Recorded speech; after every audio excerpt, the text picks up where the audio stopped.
आपने 1000 का profit book किया था और बैलेंस में सिर्फ 830 ही बचा। ना शेयर गिरा, ना स्ट्रेटेजी फेल हुई। फिर पैसा गया कहाँ? ये पैसा मार्केट ने नहीं काटा, सिस्टम ने काटा।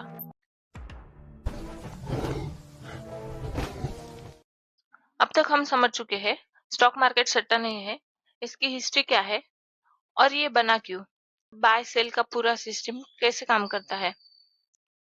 आज उस सिस्टम का हिडन पार्ट समझेंगे, चार्जेस एंड टैक्सेस। चलिए एक सिंपल एग्जांपल के साथ इसे समझते हैं।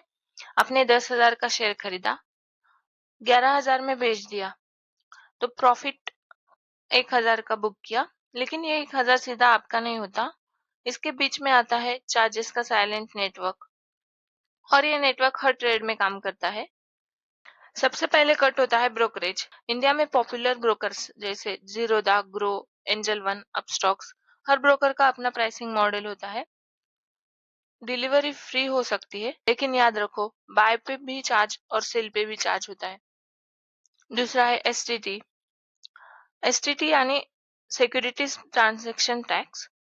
ये एक गवर्नमेंट का हिस्सा होता है। चाहे प्रॉफिट हो या लॉस, ट्रांजैक्शन हुआ मतलब एसटीटी लगेगा। ये डायरेक्टली गवर्नमेंट को जाता है। तीसरा, एक्सचेंज चार्जेस। ट्रेडिंग कहाँ होती है? इंडिया के मेजर एक्सचेंजेस है, एनएससी, बीएससी। ये प्लेटफॉर्म प्रोवाइड करते हैं और प्लेटफॉर्म फ्री नहीं होता।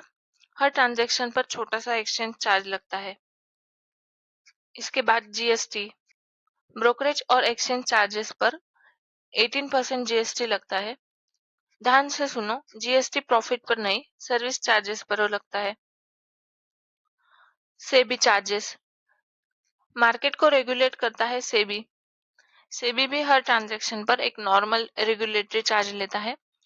छोटा होता है लेकिन होता जरूर है। अब सबसे इम्पोर्टेंट, इनकम टैक्स। अगर आपने प्रॉफिट बुक किया है तो कैपिटल गेन्स टैक्स लगेगा। 1 साल से पहले बेचा तो 15% शॉर्ट टर्म टैक्स। 1 साल के बाद बेचा 1 लाख से ऊपर प्रॉफिट पर 10% लॉन्ग टर्म टैक्स लगता है। मतलब प्रॉफिट में गवर्नमेंट भी साइलेंट पार्टनर है। लोग क्यों फेल होते हैं? अब मान लो आप इंट्राडे में 300-400 का टारगेट लेते हो। अगर आप दिन में 8-10 ट्रेड्स करते हो तो चार्जेस आपका बड़ा हिस्सा खा सकते हैं। इसलिए बिगिनर्स बोलते हैं प्रॉफिट होता है पर अकाउंट ग्रो नहीं करता। इसका रीजन है ग्रॉस प्रॉफिट देखते हो, नेट प्रॉफिट नहीं। स्मार्ट इन्वेस्टर्स क्या सोचते हैं? स्मार्ट इन्वेस्टर हर ट्रेड से पहले ब्रोकरेज कैलकुलेटर चेक करता है और ट्रेडिंग अवॉइड करता है। छोटे टारगेट्स के चक्कर में कैपिटल वेस्ट नहीं करता। लॉन्ग टर्म इन्वेस्टिंग को प्रायोरिटी देता है। हर डिसीजन नेट प्रॉफिट के बेस पर लेता है। मार्केट पैसा देता भी है और काटता भी है। फर्क सिर्फ इतना है, क्या आपको सिस्टम समझ है? अगर आप सिर्फ प्राइस देखोगे तो कंफ्यूज रहोगे। अगर आप चार्जेस समझोगे तो कंट्रोल में रहोगे। स्टॉक मार्केट में जीतने के लिए सिर्फ स्ट्रैटेजी नहीं, कैलकुलेशन भी चाहिए। अगर आपको ऐसे ही रियल और प्रैक्टिकल नॉलेज चाहिए तो स्टॉक मार्केट ज्ञान ऑफिशियल को सब्सक्राइब करो, वीडियो को लाइक करो। मिलते हैं नेक्स्ट वीडियो में।